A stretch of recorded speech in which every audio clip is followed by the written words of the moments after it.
The American dream can turn into a nightmare in seconds if you are a careless tourist in New York City. Amidst the noise and the skyscrapers, you assume the polite young man standing behind you is just waiting for the light to change. You are wrong. He is a professional predator.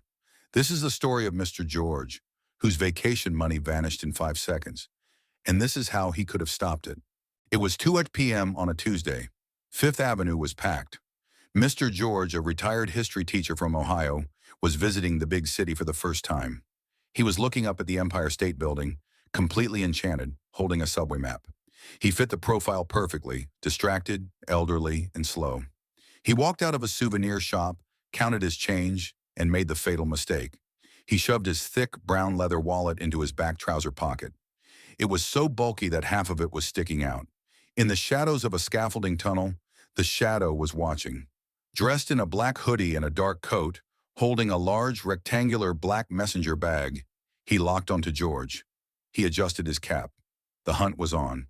The don't walk hand was flashing red at the crosswalk, a natural choke point. Dozens of people crowded together, shoulder to shoulder. The thief slid silently directly behind Mr. George. He didn't stand like a normal commuter. He lifted his large rectangular bag and held it against his chest, positioning the bottom of the bag right at the level of George's waist.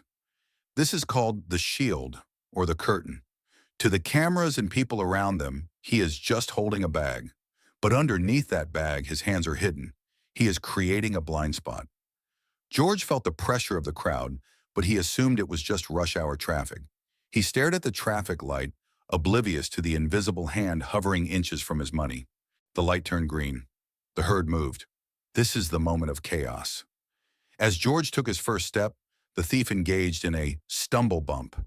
He knocked his knee slightly into the back of George's leg. It wasn't hard, just enough to distract George's brain. In that exact millisecond of contact, the thief's hand, hidden under the black bag, slid into the back pocket. He didn't grab the wallet. He used 2 fingers to shimmy it upward. The friction of the crowd masked the sensation. George thought he was just bumped by a bag. In reality, his wallet was being transferred from his pocket to the thief's hand, all completely invisible beneath the black rectangular shield. 2 seconds. That's all it took. They crossed the street together, but then the paths diverged. The thief didn't run. Running attracts attention. He simply turned right, melting into the flow of people heading toward the subway station. He pulled his cap down lower. The wallet was now safely inside his own deep coat pocket. Mr. George continued straight, heading toward a famous hot dog stand. He was still happy. He was still enjoying his vacation. This is the cruelest part of pickpocketing.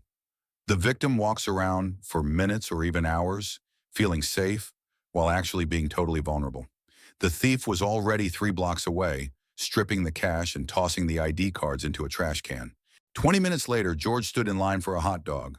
"One with mustard and kraut, please," he said cheerfully. The vendor handed him the food. George reached back with his right hand to pay. He patted his pocket. It was flat. He patted it again, harder. The smile vanished from his face instantly. He checked his left pocket, his coat pockets. He spun around in a circle, looking at the pavement. Panic set in. His heart rate spiked. "It was right here," he stammered. "My passport, my credit cards, my cash." He realized he was alone in a massive city with $0. He sat down on a nearby bench, putting his head in his hands. The vacation was over. It doesn't have to end this way. Let's rewind the tape. Let's go back to scene 1, leaving the souvenir shop. This time, George isn't a naive tourist. He is street smart. He knows that the back pocket is the sucker's pocket. Let's see what happens when you take the right precautions. This time, George puts his wallet in an inside jacket pocket and zips it up tight. He swings his backpack around and wears it on his chest. Turtle mode, hugging it with his arms. When he gets to the crosswalk, he keeps his hand resting on his zipper. The thief approaches. He sets up the shield with his black bag. But when he looks down, he sees no bulge in the back pocket. He sees George's hand protecting his chest bag. The thief hesitates. Hard target, he thinks. Pickpockets hate zippers, and they hate alert victims. The thief peels away to find an easier target. George crosses the street, buys his hot dog, and enjoys his trip. He defeated the invisible hand.